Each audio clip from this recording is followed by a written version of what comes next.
Bueno, aquí estamos con Pablo César, que es el director y guionista de Macongo, una película que acabamos de ver en una función privada y que se va a estrenar el 28 de septiembre en cines.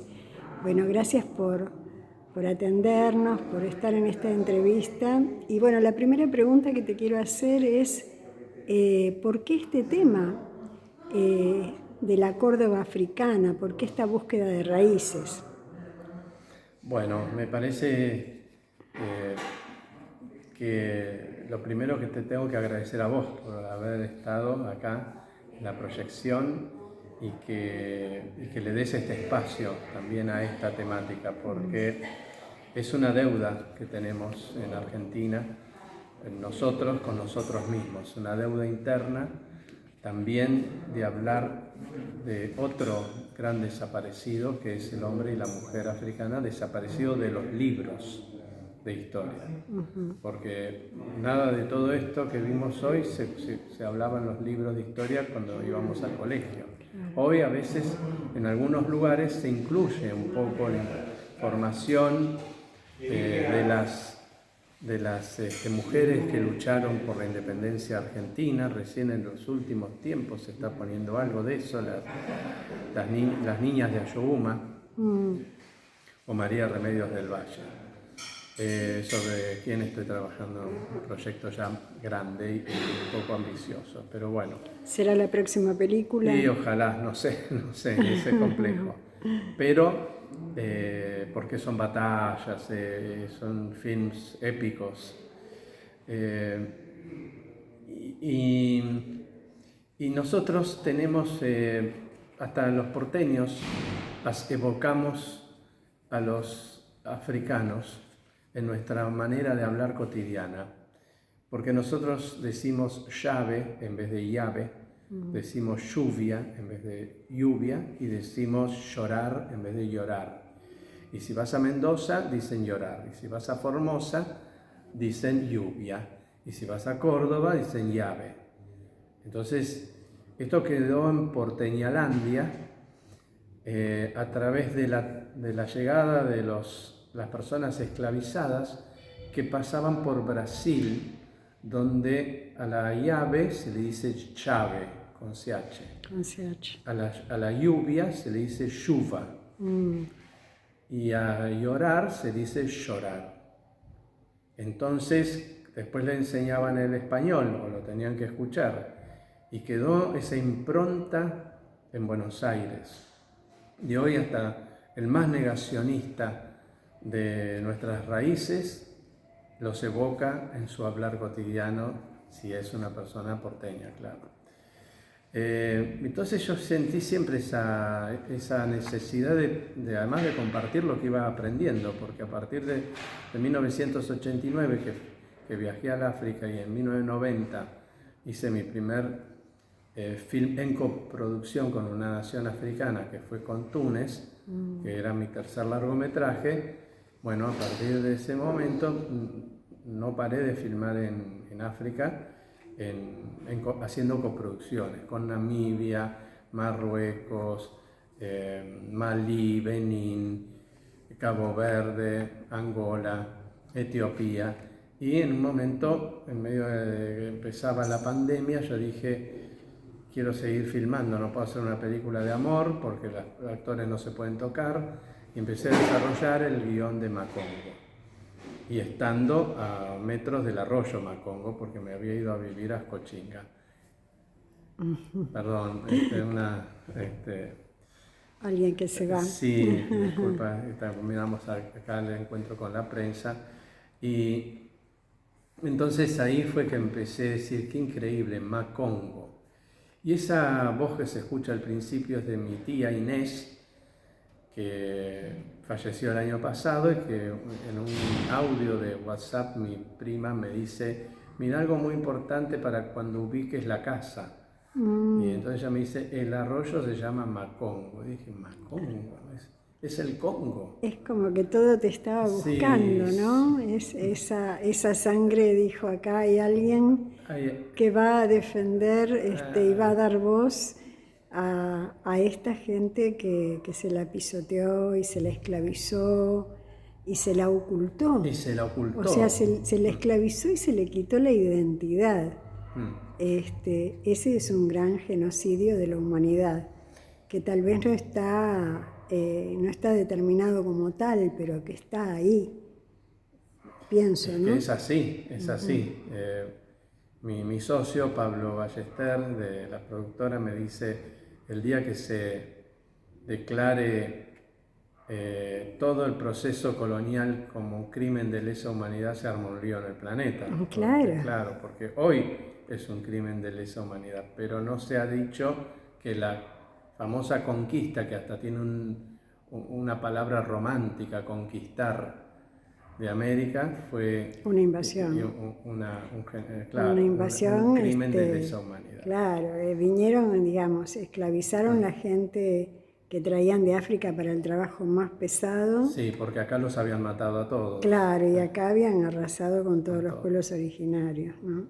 Porque también está la creencia de que algunos historiadores decían que los pueblos originarios se negaban al trabajo, pero los africanos también se negaban. Le ponían un arma y no podían negarse, o ponían un cuchillo, no se podían negar. ¿Cómo van a decir que se negaban unos y los otros no? Entonces hay toda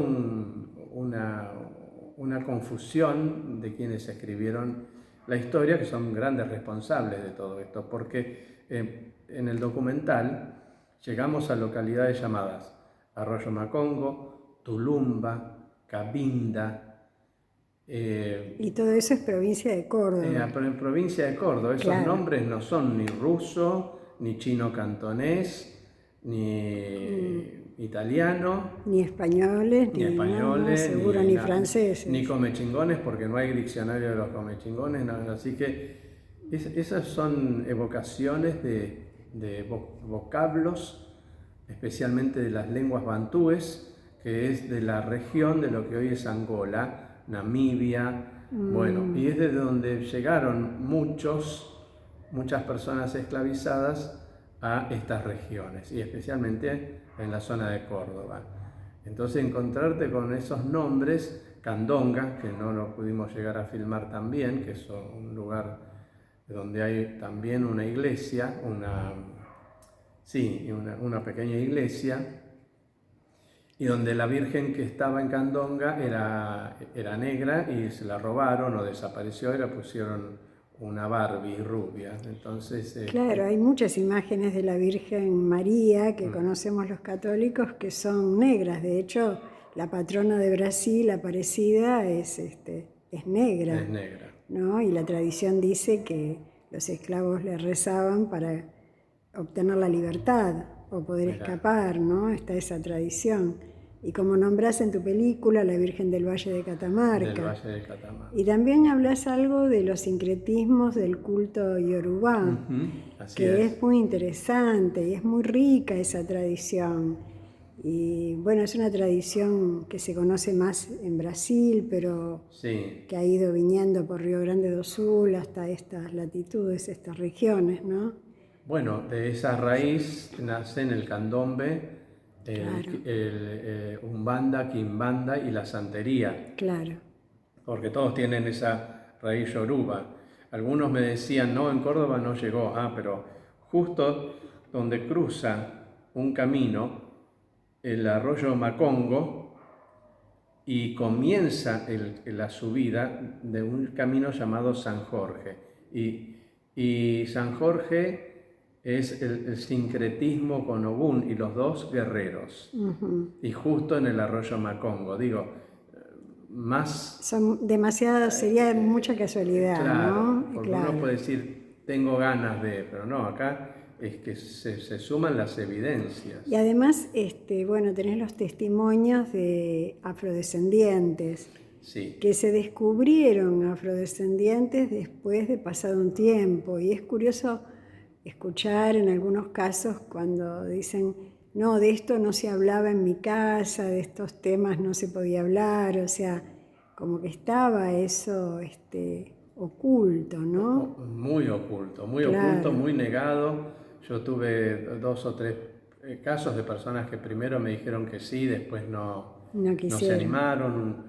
El nieto de una señora que aparece ahí dando un testimonio, una de las 2 Rosas, de señoras Rosas que aparecen, me había dicho que sí, yo le saqué fotos, todo, y no quiso salir del dormitorio, lo fuimos a buscar, Ah, ella no quería, y bueno, lo respetamos, no claro. quiso. Y después otra persona que sí, que también me contó un episodio de que él no figuraba en una foto de chico porque era negro. Qué bárbaro. Y los padres de él lo sacaban de las fotos. Y entonces le digo, por favor, yo necesito ese testimonio. Y después No lo dio. no. Después está el testimonio de la hija de una persona importante en la política y todo eso. Es mi prima hermana, Ah, es mi prima mirá. hermana.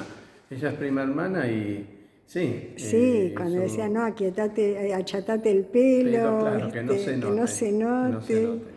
note. Son un montón de prejuicios que, Bueno, venimos acompañados también de una cuestión cultural muy muy importante fuerte. porque, digamos, muchos argentinos han creído toda la vida que vienen de los barcos europeos y no es así. Algunos habrán venido y después se mestizaron Claro, porque lo que sucedió, como muy bien explican los historiadores en el documental, es que buscaban las montañas altas para que no los encuentren, porque la persona esclavizada no perdía su condición si se escapaba.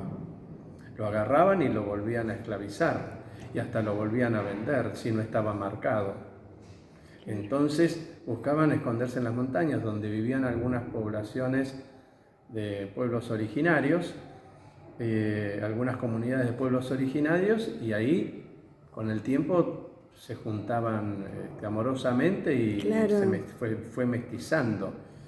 Pero no es que no hay, están presentes hoy en nuestro ADN. claro, es que es imposible no fusionar la No, sangre, ¿no?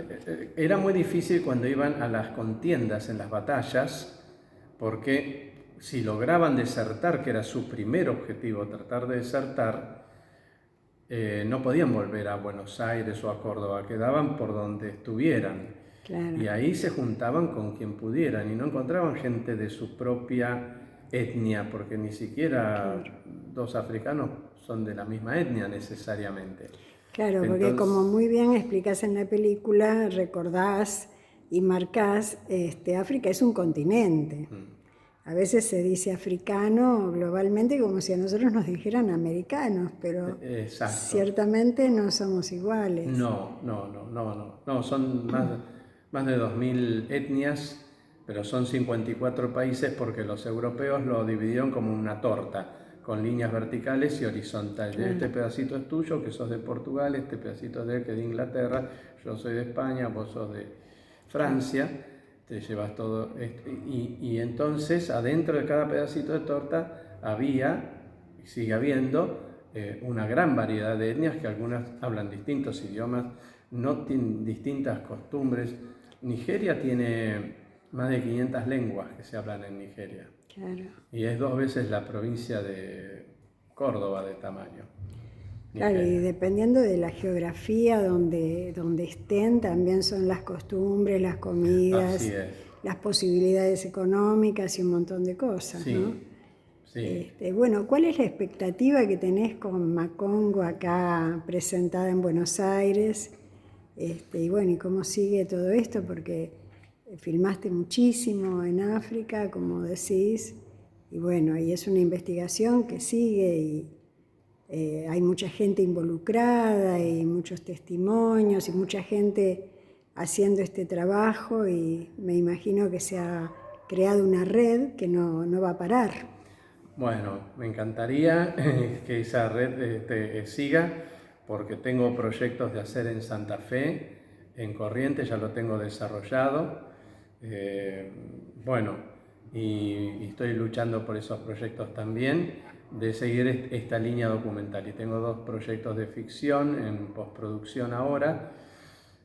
Uno tiene que ver también con la temática porque es historia de 2 guerreros, es un encuentro en Corrientes entre un joven que se gana la vida en luchas clandestinas y conoce un chico que viene de Togo y que trata de conseguir un lugar como jugador de fútbol y se lesionó y quedó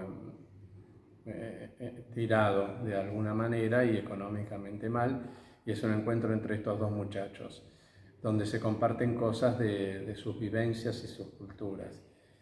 Pero tengo también el proyecto de los documentales, tengo mucha expectativa. En Jesús María el lunes pasado fue la avant premiere y hasta pusieron alfombra roja, pasaron todas las personas que dieron que vimos testimonio ahí en la película. Y el martes que viene es en Capilla del Monte, la avant premiere, y voy a estar presente. Y el jueves ya se estrena para todo público, así que ojalá que nos acompañen. Y que es bueno ayudarse y concentrarse y decir de dónde vengo. Creo que es muy importante que, bueno, hoy en día la ciencia también nos ayuda con los fenotipos y todo esto que se puede ir armando, ¿no? Y es muy lindo en tu película que testimonian gente de un nivel académico importante y también gente común que tal vez ni sabe por qué la atrae esa música, esas tradiciones o esa religiosidad, y sin embargo lo llevan adelante de una manera inocente, ¿no? Como primitiva, que también nos muestra cómo las raíces se imponen, ¿no? Así que, bueno, invitamos a que vayan a ver tu película, Macongo, la Córdoba africana, que es muy interesante y que nos hace bien para descubrirnos. Bueno, qué lindo, muchas gracias. Te agradecemos muchísimo, gracias, Bueno, muchas gracias. Gracias.